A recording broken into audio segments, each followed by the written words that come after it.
ba? Parang kinakabahan ako dun sa event na yun eh. Kinakabahan ka dahil first date nyo ni Jared to. This is Mayor Glenn Guerrero. This is General Espanto. So ikaw pala ang anak ni El Jefe. Ate, nandyan na siya.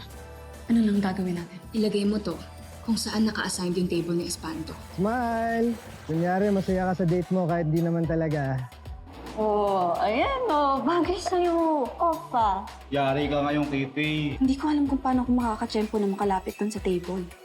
May mga bodyguard siya. Matagal pa naman yung event. Marami ka pang oras para ilagay yung bomba dun sa lamesa niya. Napilitan lang naman yung si Tonyong makadate yung Charlie na yun. Ganon din si Bobby. Napilitan lang makadate yung Jared. 1, 2, 3. Ang laki ng patatas na sinubo mo eh. Sorry, hindi ko ina-expect na mangyari. Huwag mo sisihin si Jared. Ang sabihin mo, bida-bida ka kasi. Nakaya kay General. Kung ganyan kayo, lupat kayo ng ibang table.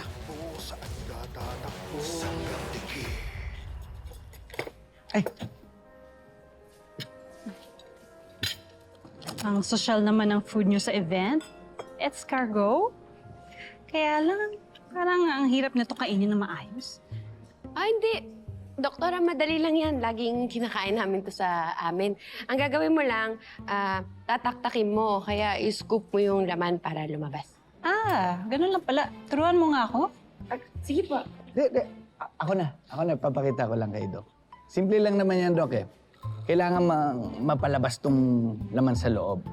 So, kung hindi kaya sa sungkit, tataktak lang natin yan. Ay, sorry, Doc. Sorry.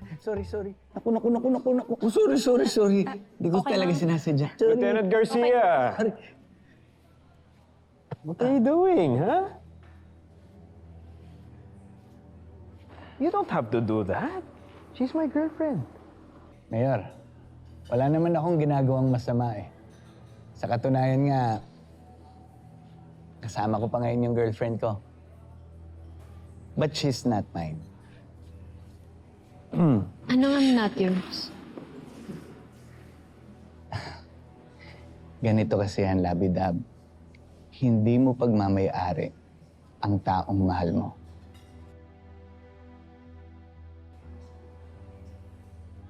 Excuse me, are you lecturing me? Glenn, please. Diba, break na tayo. Let's just talk somewhere. Excuse me, guys.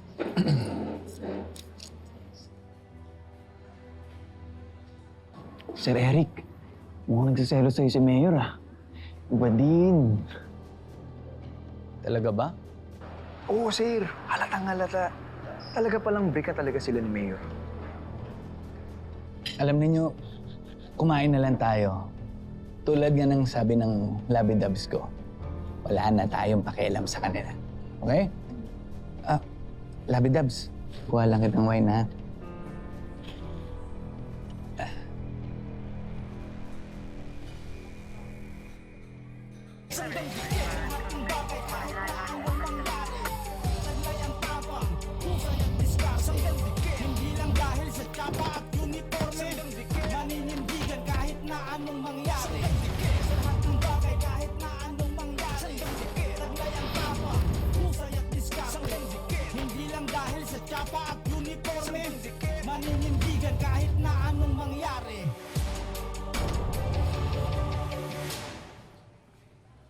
Cecilia, ano ba problema mo?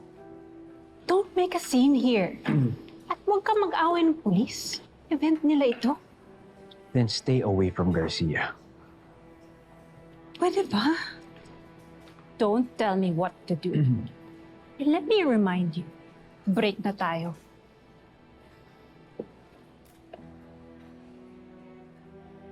Mayor, excuse me po. Malapit na po kayo mag-speech.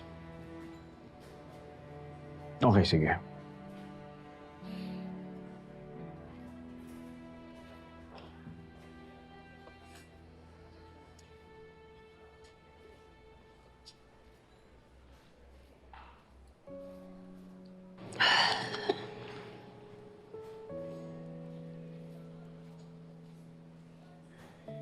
Dok. Hard yan, ah. matindi yung iniisip mo ah. I'll be fine. Gusto ko yung sinabi mo kanina na hindi mo pag-aari ang isang taong mahal mo. Ganun ka ba kay Selena? Siyempre naman, hindi naman kasi bagay yung taong mahal mo eh.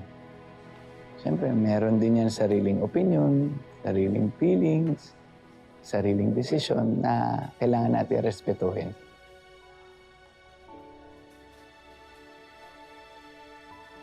Alam mo, Doc, hindi ako perfect. Pero gusto kong mahalin si Selena sa paraang gusto niya. At gusto kong pasiyahin siya. Alam mo, Doc, matagal ko na inantay ito. Yung dumating yung taong mamahalin ako. At ngayong nandito na siya, sisiguraduhin kong aalagaan ko siya. Selena is a very lucky woman. Malamang. Hindi lang siya lucky.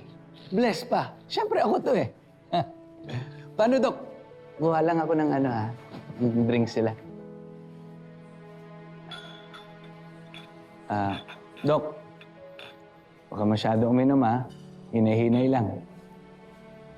Sige.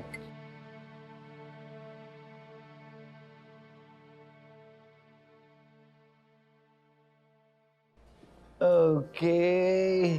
Girls, one for you, one for you, and one for my lovey-dubs. May gusto pa ba kayo? Anong pinag-usapan ninyo ni Doc Cecilia? Kinamusta ko lang si Doc. Kasi mukhang matindi yung problema nila ni Mayor eh. Kasi naman, itong si Mayor, parang sobrang seloso. Kita niyo naman kanina, di ba? Grabe magselos. Wala nga ba siya dapat ikaselos? Baka iniisip niya kasi chinachansingan mo yung doktora kaya gano'n yung reaksyon niya. Uy, bakit ko naman chachansingan si Doc? Tatalsikan siya sa mukha kanina, pinupunasan ko lang. Gustong-gusto mo yun eh. Anong gustong-gusto? Yung hawakan mo yung doktora.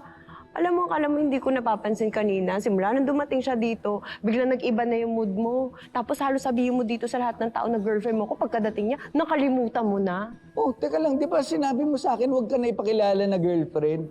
Dahil ultimo yung catering, alam na girlfriend na kita? Di ba kanina sinabi niya yun, di ba? Pinagbawalan mo na kaya ako. Sa katunayan nga, kinikwento pa kita kay Doc kanina eh. Tapos ngayon ako na yung pinag-uusapan ninyo. Kanina sabi mo, kinakamusta mo lang siya. Alam mo, ikaw, nagsisinungaling ka na sa akin eh, no? Bahala ka na nga dyan. Laptops, di ako nagsisinungaling! Eric, pinagre-ready na tayo sa backstage kasi after ni Mayor tayo na.